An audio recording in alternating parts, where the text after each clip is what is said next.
Hi, how are you? You're on Cesar Blues channel, and today I'm going to visit the most authentic Galician restaurant in Madrid.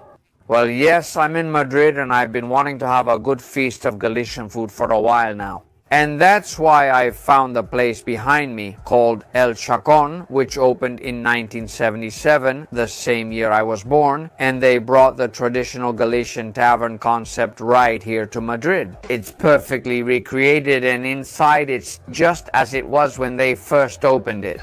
It's pretty much the same story with the food. Authentic, traditional food from that era, the kind I like and that satisfies this hunger making me feel weak. I'm going inside to see what's cooking.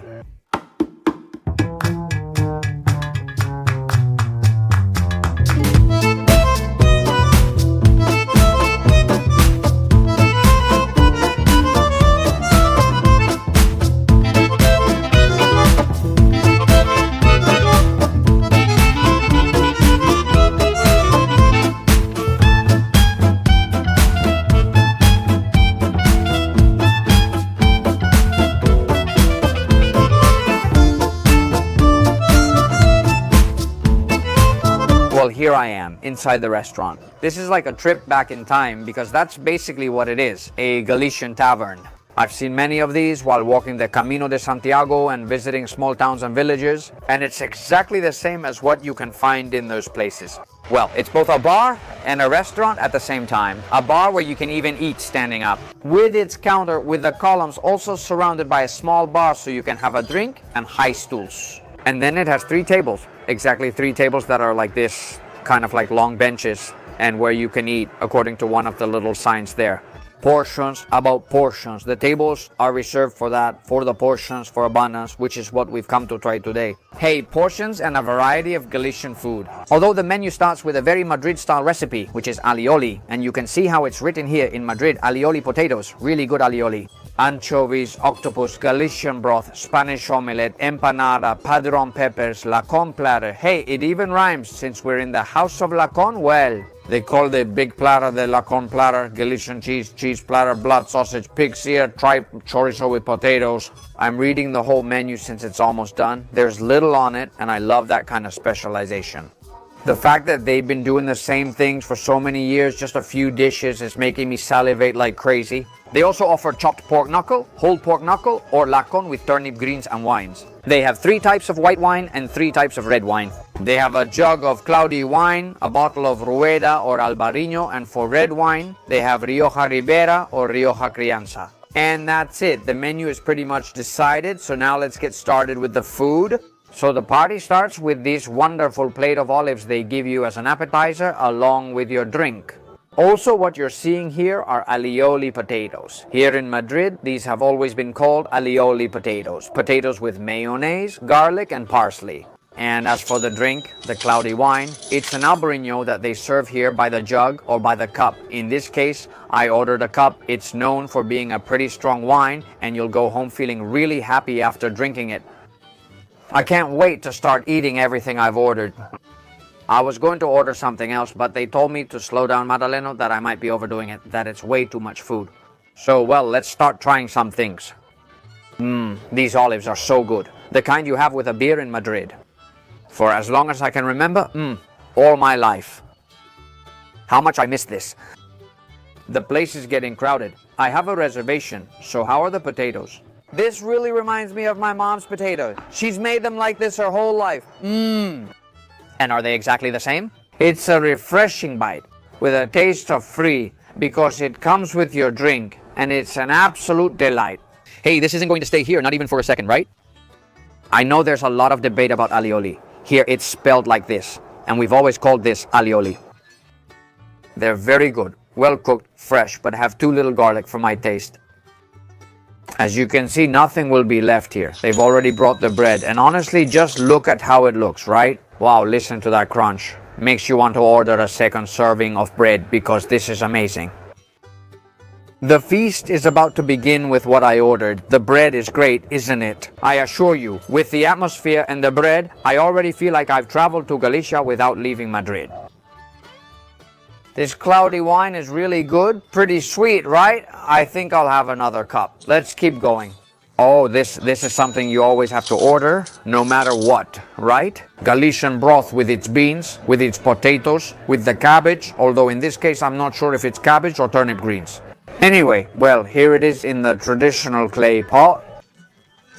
This is Galicia at its finest. My grandmother Mercedes in Santander often made these broths too. Ant Gomillas León. And it's exactly the same, exactly the same. This is the 100% authentic flavor of Galician stew that you can have in Galicia when you start feeling homesick. One of those gastronomic trips you take to Galicia to the north, oh my goodness. Today, on top of that, it's a day that's a bit cloudy, just like the wine, and this is the prelude to a good nap, right? Are there turnip greens in the broth? The broth is very flavorful. Everyone makes it differently, always adding a bone or pork shoulder to cook. I clearly remember my first Galician broth in Galicia at Ocebrero while walking the Camino de Santiago. Is there a video of that place on the channel? And well, are you already noticing that things are reasonably priced? Huh? Even though I just started, but it's inexpensive, simple food. It doesn't need or try to be sophisticated. I love drinking it here, so warm and tasty. Honestly, this is a 10. This is an absolute 10. The experience right from the start is a 10. I don't even need to wait until the end to give my rating. I may change my mind later, but the beginning is amazing. By the way, the credit for discovering this place goes to my friend Carlos from Team Sanchez. Well, my boxing coach told me that this is one of his favorite places to sneak away and eat in Madrid. And wow, I understand why. Carlos, thank you very much. Anyway. Another thing I like, I don't know how this song went, but the dishes sing them, they have a little song. When I ordered the soup, he said Galician soup with this and that, like a little rhyme, right? That kind of waiter who, well, is getting rare, who has that cheerfulness when taking your order. That is passed on to diners here and becomes part of the atmosphere. I'll continue. And what do you think about this big empanada? They say this empanada is made here daily. You can choose between meat or tuna. I ordered the meat one. Well, it's a big chunk. I'm gonna cut it here. Well, you eat it with your hands, right? Some people use cutlery for everything, but I only use them when necessary. Call it manners, call it logic, right? That's why the bread is placed here and here. Oh. How much do you miss empanadas made with bread dough? I'm not sure you realize how pleasurable this empanada's filling is. See all it contains. It's pepper, it's tomato, plenty of quality meat. The meat is the star, it's paprika, and a great sauté. Of course, since it's so hearty, you need to have plenty of Filipino wine to go with it. Hey, this empanada really reminds me of something. Everything here brings back memories of my hometown, but this empanada especially does. Like the ones my Aunt Antonia makes in the village during the summers. So of course it's missing something that my family on my father's side always adds a lot of, which is paprika. It's missing it compared to others, but honestly, it doesn't need it. I stand by my first statement, you know? The experience is a 10 out of 10. The only thing I would improve is playing Galician music, but the music they have is from the 80s. Anyway, even the music is old school. I'm taking the last bite because the next dish has already arrived. And I had to order it, obviously. The octopus pulpoa fera. No. That's not fera, it's just octopus with potatoes. Just kidding.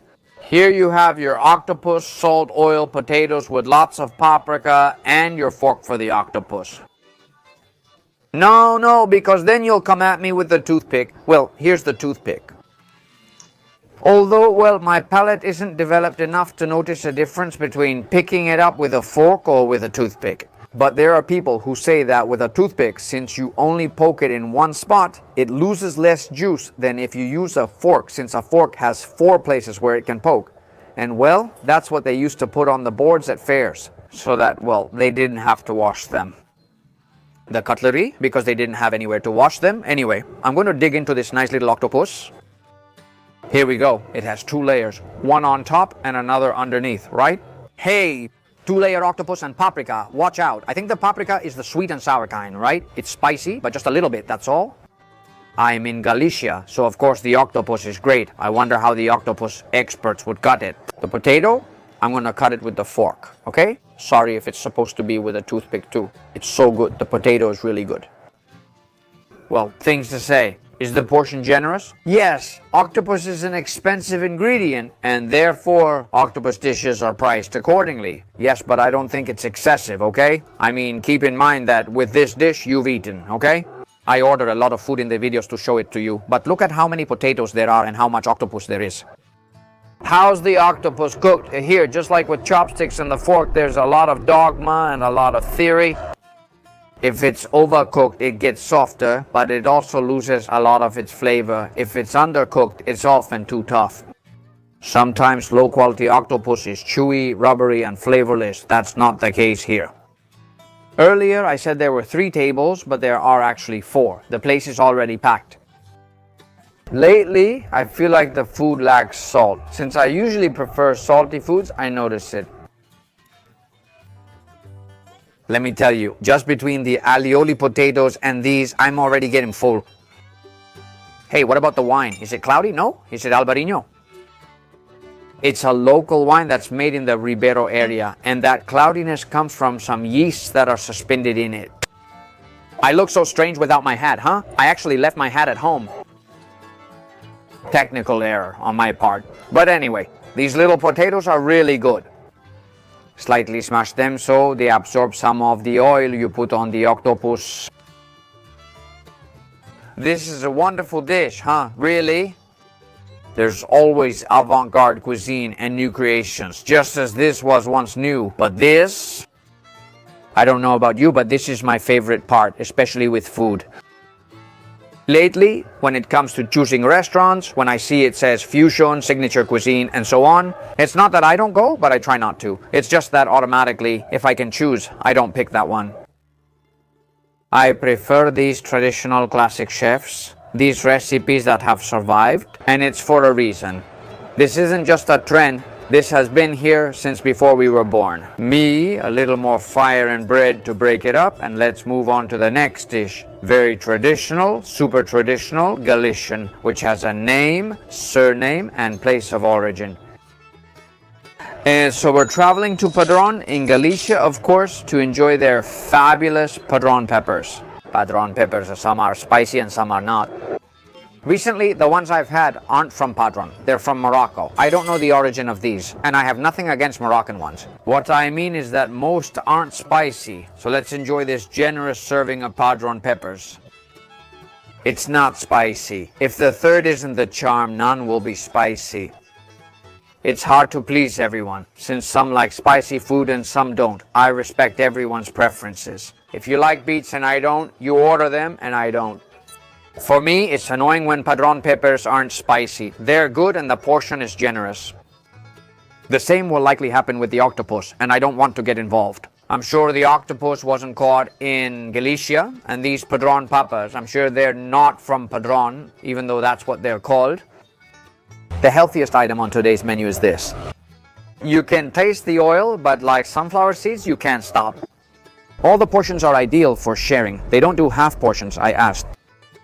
People are already lining up. This place gets crowded. I feel bad taking up a whole table, but there aren't any tables for one. And anyway, don't worry, because this also happens in Galicia. Are you eating Padrón peppers? They're not like I remember. I've already had my daily and nearly weekly serving of vegetables. It's been a while since I said this. Please leave any suggestions in the comments. Tell me about that restaurant you like so much, the one you think is special and would like to share with our community. I can go record there, and I'm gradually adding them to the list. I visit the ones with the most votes first. And well, maybe you'll be the one to choose the next one. So go ahead, leave me a comment with a restaurant in Spain that you'd like me to visit, and I'll go there wherever it is. The pace of the food is fast, huh? They serve dishes quickly, and the waiters are helpful and attentive. We're in a pretty touristy area, huh? I mean, on the other side of the bridge? Well, yeah. You might recognize places like the Royal Palace and Almudena Cathedral about 15 to 20 minutes away on foot. I mention this because of the two tables in front of me. You can hear them talking here, just like you hear me. Of course, that's expected. Since people in restaurants and bars talk, you don't need church-level quiet. You shouldn't shout either, but people talk and you can hear them speaking English. I love that outsiders visit these places to try the food, as it makes me feel more represented than in most city center spots. Around Puerta del Sol and nearby, there are all kinds of people. I was just trying to find a spot to record. The restaurant with the most reviews in Spain as a restaurant is the Churreria, which also has the most reviews overall. San Ginés with almost 52,000, and next is the Museo del Jamón as a restaurant, right? I'm not criticizing it, but I prefer this place with all due respect. One is more of a tourist trap, the kind you'd call that, than the other. This one is different. It's a local spot near a tourist area, so tourists sometimes visit with suitcases. Have a good flight, okay? After this meal, will you sleep on the 8-hour trip? Look, it's the cheapest business class in the world, okay? You come here to eat, you fill yourself up, and you spend the whole flight sleeping. You don't need anything else. Not even the business class bed. Just the basic business class. Anyway, wrapping up now. A few last peppers plus some acetyl pancetylic acid, which never hurts. And I continue, oh my goodness, and by the grace of love, this is the dish with turnip greens. I don't know, how do they make things so big here? Of course, I question the place's authenticity. It must be that way. Because if it's not this big, well, you tell me, then it wouldn't be so authentically Galician. I'm getting some bread and grabbing the fork, even though there's a spoon. Because you're supposed to serve yourself on a separate plate, because this is meant to be shared. But, well, I mean, I don't know. I think the camera, I'm looking at it here, doesn't do it justice. I mean, this is a dish for 3 people. Honestly, with paprika, turnip greens, and more potatoes, I'm gonna get stuffed with potatoes today. I'll try the Lacón first, since we're at the house of Lacón Chacón. It even says so on the door. It's really good. As you know, Galicia offers top quality and huge portions. Alright, let's talk a little about the dish. Come on, let's talk about Lacón. It's like the Spanish York ham, right? Well, instead of the ham leg, it's the shoulder. And there are 2 types of Lacón, fresh and cured. Oh wow, my mother. Wait, I hadn't seen it here. It comes with chorizo. I can't believe it. I hadn't seen it. The chorizo was hidden here. But what a huge piece of chorizo. A man of parliamentary status. Impressive. Do you notice the smoky touch? Well, lots of little potatoes. Like I was saying, the Lacón, which is the front part of the pig's front leg, the shoulder, which can be cooked. In this case, it's cooked Lacón. Wow, these little potatoes are so good, right? Galician potatoes? The turnip greens. Let's talk about the turnip greens. What are turnip greens? Do you know? It's the stem of the turnip. The word we find so funny, right? The turnip. Are the waiters friendlier than at a Virgin? They're already offering containers for leftovers? Because for me, and I say this in many videos, I don't like to waste food, you know? Well, so grelos, which are the stems of the turnip, are used in many stews, and in this case, in Lacón con grelos, which I also mentioned the last time I tried it. Well, it's a dish that took me many years to try. I mean, I'm telling you that I tried it for the first time relatively recently, but I kept hearing it in the theme song of Elena Santonja's show, Con las manos en la masa, Lacón con grelos, bacalao al pilpil. This is what Joaquin Sabina said, along with the girls from Bainica Doble. I think they were the ones who sang the melody of the music, the theme song of the show. My favorite television show, without a doubt. In fact, my mother used to buy me the Con las manos en la masa magazines, which came out weekly. Look, not Teleindiscreta, not Super Pop or any of those. Not Teleprograma, and I don't know what other magazines there were. There was another one called Veil. None of those. The one I liked was Con las manos en la masa. Back when there was no internet, no foodie trends, no going out to restaurants to record them, nothing like that. I was already obsessed with food. With prepared food, sure, but also with how they made it, you know? With how to prepare it. I love that, and I still do. Let's cook. I'm not a top chef. I just cook a few dishes, but after making them so often to perfect them, I can cook them well now. Potato omelette, croquette, empanada, bread. You won't believe it, but with this diet, I get full much faster when I eat now. And one of the things I like the most is snack time, right? Good coffee is great, but café con qué is even better. Enjoy a bun for dipping. Well, look, I'm telling you, because today I don't think I'll have a snack anymore, huh? Oh my goodness, huh? I've eaten about half and already feel like I've had it all, you know? In fact, since I heard there are containers and I don't want to go overboard, I'll save this. I'm about to reach my limit. You can go ahead and leave me a comment telling me what you think about the place. Give a super like if you enjoyed it and subscribe if you haven't yet. And ring the bell, all notifications, so YouTube will let you know when the next video comes out. Order food every Tuesday until you're bored with it. And well, the place doesn't even have desserts or coffee. That's all for today, and I'll see you at the next restaurant. Goodbye.